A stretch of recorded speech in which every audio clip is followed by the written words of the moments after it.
स्वराज्य संवाद न्यूज, जनतेच्या हक्काचं व्यासपीठ। सगळी चर्चा सुरू आहे, त्याच पार्श्वभूमीवर आता मीटिंग झाली। उद्या निषेध मोर्चा पण आहे, काय भूमिका आहे तुमची एकूणच या सगळ्या संदर्भात? आमचं सर्वांचं म्हणणं आहे का याचा ही गोष्ट तळास लागली पाहिजे आणि आम्हाला खात्री आहे का ज्यावेळी राज्य सरकारने तुकारामजी मुंडे साहेब यांच्याकडे हे खातं दिलं, हे काहीतरी हेतू ठेवूनच दिलं की याला कुणीतरी वाचा फुडली पाहिजे, कठोर कारवाई करणारा माणूस पाहिजे। आणि मग हा एक प्रशासनामधला असा IAS अधिकारी आहे ते कोणालाही डगमगत नाही, म्हणून खास मुख्यमंत्र्यांची त्यांची नेमणूक मुख्यमंत्र्यांनी केलेली असावी।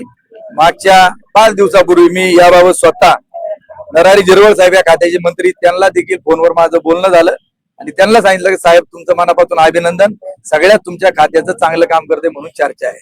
आणि आम्हाला विश्वास आहे की मुंडे साहेबांची आपण ज्यावेळी मुलाखत ऐकली त्याच्यात सगळं स्पष्ट झालेलं आहे आणि म्हणून ही गोष्ट 100% तडाख त्या ठिकाणी लागल।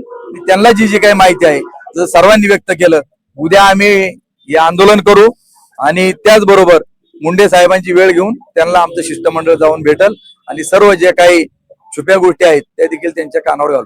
मंत्रमध्ये जे काही दूध भेसळ आंदोलन झालंय, जी दूध भेसळ कारवाई झाली आहे त्याबद्दल काय सांगा आणि तुमची पुढे रणनीती काय राहील? मी आपलं बोलत असताना सांगितलं की गेले अनेक वर्ष ही भेसळ चालू आहे, ही काय आजची गोष्ट नाही। कारण जो आरोपी संदीप लोढा आहे त्याची मी FIR तुम्हाला म्हणजे कोर्टाचं जे जजमेंट आहे ते सगळं तुम्हाला मी व्हॉट्सअपवरती शेअर करतो की 2005 मध्ये त्याच्यावरती FIR दाखल झाली, परंतु ते प्रकरण काही म्हणजे तडीच गेलं नाही। त्याच्यात काही पुरावे जे आहेत कसे झाले काय झाले, आता कोर्टाने निर्णय दिला की सबळ पुराव्याअभावी त्यांची निर्दोष मुक्तता केली। हांडे जो आहे तो देखील यापूर्वी त्याच्यावर कारवाई झाली। तो जो राजेंद्र सांडभोर जो आहे त्याच्यावर देखील कारवाई झालेली होती, हिंगेवरती देखील झाली होती आणि या सगळ्यांना पाठीशी घालण्याचं काम इथले स्थानिक लोक नेते मंडळी हे करत आहेत आणि म्हणून याच्या तळापर्यंत जाऊन निश्चित याच्यामध्ये यश आल्याशिवाय यावेळी राहणार नाही।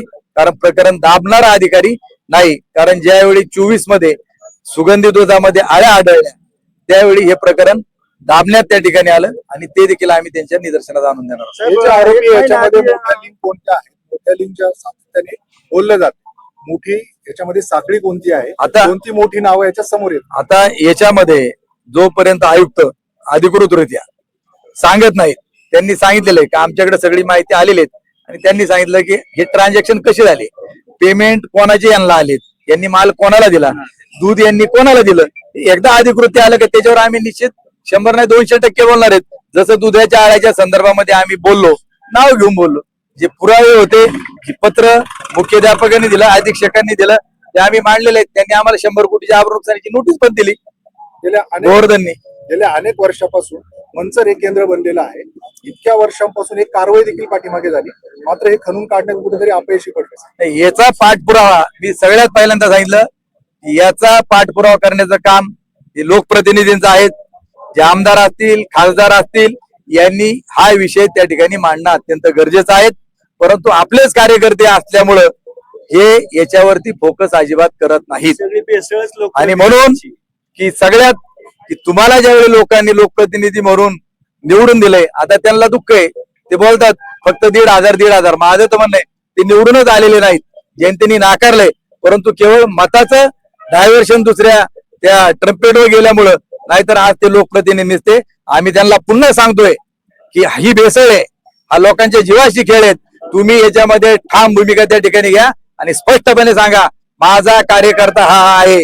आम्ही फोटो सहित तुम्हाला सगळ्यांना पाठवलेत, हे आमच्या चिन्हावर निवडून आलेत किंवा माझ्या सोबत त्या ठिकाणी होते, हे गदाड त्या ठिकाणी झाले पाहिजेत, त्यांचे राजीनामे घेतले पाहिजेत। आता ही दूध भेसळ झाली आणि त्याच्यावरती आता तुम्ही आंदोलनही केलं, पण याच्या पाठीमागे कुठे कुणाला तरी पाठिंबा आहे कुणाचा, काय असं वाटतंय का तुम्हाला? किंवा 100% याच्यामध्ये एवढी माग प्रकरण दाबणारे त्याच्या पाठीमागे आहेत, म्हणून एवढी डिरिंग त्या ठिकाणी करतात आणि त्यांना पद पुन्हा पुन्हा दिली जातात। पोलिसांनी FIR दिली नाही वेळेत, हा पत्रकारांचा आरोप आहे आणि मुळातच ही कारवाई लपवली जाते का, अनेकांना याच्यात पाठीशी घालण्याचा प्रयत्न? तुमच्या म्हणण्याशी आम्ही 200% सहमत आहोत। सुरेश भाऊंनी उल्लेख केला, ज्यावेळी आंदोलन कांद्याचं झालं बिबट्याचं झालं, आता यातले हे जे आरोपी आहेत किंवा जे सूत्रधार आहेत याच्यातले हे देखील आंदोलनाला तिथे उपस्थित होते, परंतु यांची नावं त्याच्यातून वगळण्यात आली आणि गोरगरीब लोकांना, कार्यकर्त्यांना जे लढतायत, आमच्या सारख्यांवरती गुन्हे दाखल झालेत, हे लोकप्रतिनिधींना माहित नाही का? सगळे माहिती आहेत, परंतु त्यांच्या सांगण्यावरून हे सगळं त्या ठिकाणी होतंय, असा आमचा स्पष्ट आरोप आहे. धन्यवाद.